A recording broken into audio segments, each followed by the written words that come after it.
Hey, this is WhyBeAre with BeamNG.drive, and today we're going to be taking a look at a mod called the Murphy Company Handcar. So we have three options available to us. I'm going to go with the mining one because I like the looks of the mining one the best, so we're going to spawn this thing up. And this is not something you want to really try to drive on roads like this because, as you see, nothing happens. This is a cart made for train tracks, so we're going to go ahead and put it on some train tracks. And we do have to do a little bit of work to line it up, so first thing we're going to do is just teleport it in the general vicinity of the tracks.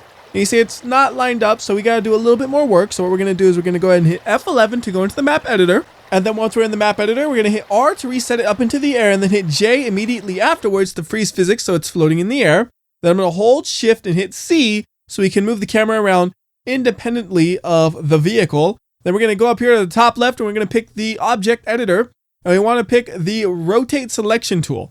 Then we're going to click on the little BeamNG icon on the cart and we're going to rotate it to make it as close as I can to being lined up with the tracks. And that actually looks pretty good right there. We're going to go back up here. We're going to select the move selection option. And we're going to try to line it up with the tracks like so. We're going to also bring it down a little bit so it's easier to have a reference point. Looks pretty close. Let me get it nice and low. So you can see it needs to be moved a little bit this way. Then we'll move it back up so it drops onto it. And that should have it lined up where it'll actually work. So we're going to hit F11 to go back into the game. And then we hit J to unfreeze physics. And it looks like the cart is perfectly placed. So we're going to hit Shift C to become the cart again. And then to get moving, you got to hit Y to kind of push it forward. And if that doesn't work, you get H to push it in the other direction. So now we start moving, although we're not really moving. There we go. And once you start moving, use the arrow keys to push the levers back and forth. So like left puts one down and then right puts the other one down. And you just go back and forth and back and forth.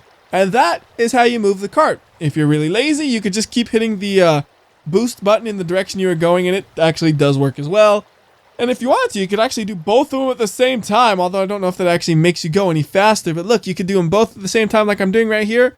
And it seems like we're actually moving a little bit faster. Now this, as you can see, is not that heavy and it doesn't move that fast. This isn't a train that's going to plow through a vehicle. In fact, if we hit a car, it would probably come to a stop with minimal damage to the vehicle. But I do want to test it and see what happens when we hit a vehicle. So we got to spawn up something nice and easy to hit. So we're going to go ahead and freeze physics and grab a simple Ibishu pigeon. And we're going to make it as simple as possible. We're going to get the base model version. And once it's spawned up, we're going to put it in front of the tracks quite a bit down the way. I want to make sure we're up to full speed when we hit it. So like right here, it makes perfect sense. It would be in the middle of the road, although it's pointed the wrong direction. Don't look at the small details like that. And then we're going to go ahead and just go full possible speed into the pigeon. I wish the speedometer here had a readout so I knew how fast we're going, but I know it's not that fast. Get a little bit of slow-mo. Is it completely necessary? No, but it's fun to have a little bit of slow-mo here. Okay, maybe that's a little too much slow-mo. A little less slow-mo. That looks like a little less slow-mo still. Oh wait, we're not in slow-mo. It's just going that slow. No, it's not. Alright, so here we go. Slow-mo hit! I don't know how fast we're actually going because what? It just kind of like shivered or something. That was unusual. Anyways, you could also use the analog stick to do the pumping back and forth, which I think actually works a little bit easier, to be honest. As you see right here, we're probably going faster than we were before. I mean, it feels like the rhythm is more back and forth and back and forth and back and forth and back and forth. But we need a pigeon in front of us to whack into, so let's just bring the pigeon back over here. And he's gonna get hit again. And back and forth and back and forth and back and forth and back and up. Well, we hit it. So yeah, not very good at damaging things, but here's a question. Can it pull things? So let's just do it simple. First, we're gonna start with a giant flail. If it can pull the giant flail, we'll try pulling a vehicle. Actually, is there a good place to even attach the giant flail? Oh, yes there is. There's a perfect place to attach it. Just gotta make sure we grab it by the end. So move it around a little bit. There's the end. There's the end, and we just attach it right here, right in the middle, it looks like. And we'll move the pigeon out the way because it's obviously not going to do much here except block the way. Put the parking brake on right there. It looks perfect. And then over to this. And then let's see. Can we get moving? Why is the parking brake on, it says? Weird. The parking brake won't turn off, and I can't move. And I'm not sure if that's because of the giant flail or if the parking brake is actually doing something. So I'm going to go ahead and just reset this. And then we'll spawn up a new ball and chain because the old one is too far away. So we'll just go ahead and put that right behind me basically, and then we'll attach it up just like we did before. So we grab it and then say attach right there. Let it attach up. All right, we are good to go. So back to the cart. And then parking brake's still on, so we're just going to assume it's normal that it does that sometimes. And then go, go, go, go. It kind of went moving for a second, and then it just doesn't have enough to get up to speed, it seems like. Like you see, it's spinning the wheels because it doesn't have enough traction to actually pull that chain. So it is too heavy. But what if the chain of the ball is all the weight there is, and the ball itself is actually somehow attached to the cart? So it's not dragging along. Yes, this is a bad plan. Oh, it's too heavy. It is way too heavy. It just flips the whole cart and makes it pop a wheelie. Looks kind of cool popping a wheelie, though. That looks like so ridiculous. Like, why the cart popping a wheelie? Because it can, that's why. Okay, so back to the cart. We're going to go ahead and remove the ball and chain, and we're going to replace it with something a little lighter. How about the box utility trailer? I don't think that thing actually weighs nearly as much as a ball and chain, so we're going to attach it in the exact same location because that seems like a perfectly reasonable attachment point. And there we go. And look at that. The hitch even raises so it doesn't drag. That's nice. So back over to this. I'm going to see, can we get it moving in the direction with the thrusters? No, not really. Okay, thrusters plus push. Here we go. Now we're going somewhere. Come on. Come on. We got to use the thrust and the push. But it's moving very, very slowly. I can't push anymore. What's going on? Okay, now we're going in the other direction for some unknown reason. I don't know why it was doing that. We'll stop that and go the correct direction using just thrust. Thrust. Oh, come on. Got stuck. Thrust and push. This is a very difficult thing because you need to do thrust and push. Oh, apparently now thrust and push is no longer working. Turns out this is not what this was made for. Who would have thunk? But I had to try it, you know? Alright, let's give it a little bit of a boost. Go, go, go! Oh, it lost track. It's off the tracks now. It's literally off the rails. Alright, reset, reset, new idea.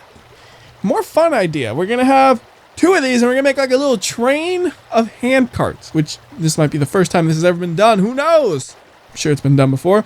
And we're going to set this up the same way we did the last one, and you already know how to do that, so I'll be right back. Alright, we got two hand carts set up, so we're going to go and attach them using the giant chain. And I kind of want to get a long one, but I also don't, because if it's too long, it might be too heavy. So we're going to do the ball-to-ball one, which isn't that long. And then we're going to just try to grab one in each and attach it to both sides and see if it works. So, come on over, giant chain, who is scary heavy, and attach to there. Oh my goodness, it's pulling the cart towards it. It's that heavy. This is not what was supposed to happen. It's supposed to be the other way around. You're going to make the cart fall off the tracks, you stinking maniac chain. Alright, so for this one, we'll bring it as close as we can to the cart so it doesn't do that again. That is a little too close, whatever. Attach! That's not attaching. I said attach! Alright, we gotta make it stop floating in the air and then attach it. Okay. Now, we gotta get moving. So we're gonna hold Y to start going forward. Ooh! The chain is too heavy! Go! The chain is just simply too heavy and it's too difficult to drive two of these at once. But I do have a possible other solution. This is not the only way you can attach vehicles together. There's also a giant rope, which I think weighs less. So I'm going to go grab that mod and I'll be right back. Okay, the mod has been installed. So we're going to go ahead and grab an old rope of the medium length, which should be a lot lighter than the chain we were just using. So we're going to once again attach it at the exact same spot because I don't know of a better spot. That seems like the best spot to attach things. So we'll attach it on both of them. And then to get them moving, we're going to go to both of them and put both of the thrusters on. So that one's thrusters is on. And then we're going to go ahead and go to the other one. But why is it still moving already? What? Oh, the rope probably pulled it a little bit. Okay. All right, so we should both be going in this direction, though. And look at that. It works for the most part. Yeah, it's working, although they're catching up to me. Yup, they just hit me. I have no idea how they're actually managing to go faster than me. I guess I'm really bad at pumping this thing up and down, but that works perfectly well. So yes, you can have multiple of these attached like this, and you can probably even push one without having a rope between them, which is the next thing to try. But first, I'm thinking of a really dumb idea. So let's say, for example, we were going up to that intersection right there, and then there was something in the way. But this time it's not a car. It's something it might maybe be able to push through. It's a simple block wall. I'm going to try to make it high enough where it gets a little bit of damage on it so it's not going through the full wall. I wish a little bit. Oh, there we go. Okay, that looks promising. So here we go. I can't do it. It's not good at crashing into things, but it is fun to just mess around with. It's not really good at anything, but it's fun to mess around with. So we'll go ahead and reset everything up, and we'll try just pushing one of the carts with the one behind it. So we'll use the green one right here, and we get it going forward. No, it's not going forward. Okay, come on, go forward. And I've noticed you kind of have to do this sometimes, where you go backwards before you go forward because it's a little stuck on the rails or something. So anyways, it turns out you can push a cart with another cart without any problems at all. They're pushing along perfectly fine. And I think that does it for all the practical cart style testing. There's only one thing left to do, which is to reset this. And then we're going to hit it with a car and see what happens to it. So grab an ETKI series and we'll get a nice TT Sport Evolution with the blue color. That's actually a pretty nice looking blue. And we're going to just crash into it and see what happens. Because I know it crashing into cars does nothing. The other way, I should put it, the car should basically be able to punt it off of the rails. That is my hope right here. And somehow I just stalled out the car doing that little 180 maneuver right there. That's nice. Alright, so we are lined up. And we're taking a shot right at it. Lots of slow-mo. And oh, look at that. We did just punt it right off, although we also punted the car way into the air. I did not expect to get that airborne from that. Oh my goodness gracious. That is a thing of beauty. We're going to let this thing fly, and that will do it for this video. You can see this thing does not get too wrecked up.